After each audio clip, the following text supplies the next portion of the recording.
Достар, сіздермен Алмагүл. Бүгін сіздермен осындай керемет болып шығатын таңғы ас әзірлейтін боламыз. Егер де менің видеом сіздерге ұнап жатса, қызықты болса, видеомды соңына дейін қарап тамашалаңыздар достар. Міндетті түрде алдымен менің арнама подписация жасап, қоңырау белгісін басып қойды ұмытпаңыздар достар. Алдымен бізге осындай нанымыз қажет болады. Кез келген булка нан болсын, лепешка нан болсын, нанның түріне қарамаймыз. Дәл осындай нандарымызды кесіп алып, бізге қара бұрыш, тұз және осындай жұмыртқалар қажет болады. Енді осы 5 дана жұмыртқамызды ыдысымызға жарып салып аламыз. Осы 5 дана жұмыртқамыздың үстінен аздаған тұзымызды және де қара бұрышымызды салып, жақсылап араластырып алатын боламыз.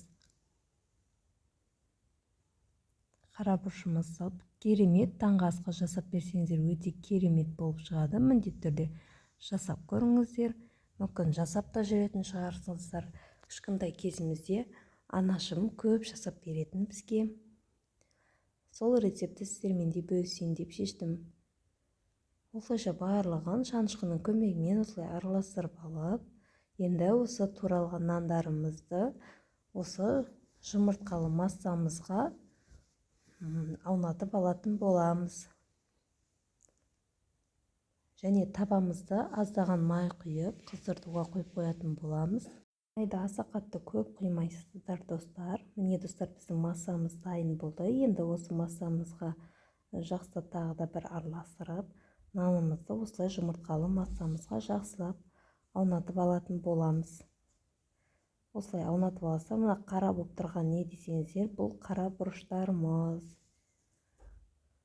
Осылайша нанымыздың барын осылай жұмыртқалы массамызға аунатып, табамызға сыйғанша нанымызды солай жасап қуырып алатын боламыз. Екі бетін қызартып, керемет етіп қуырамыз.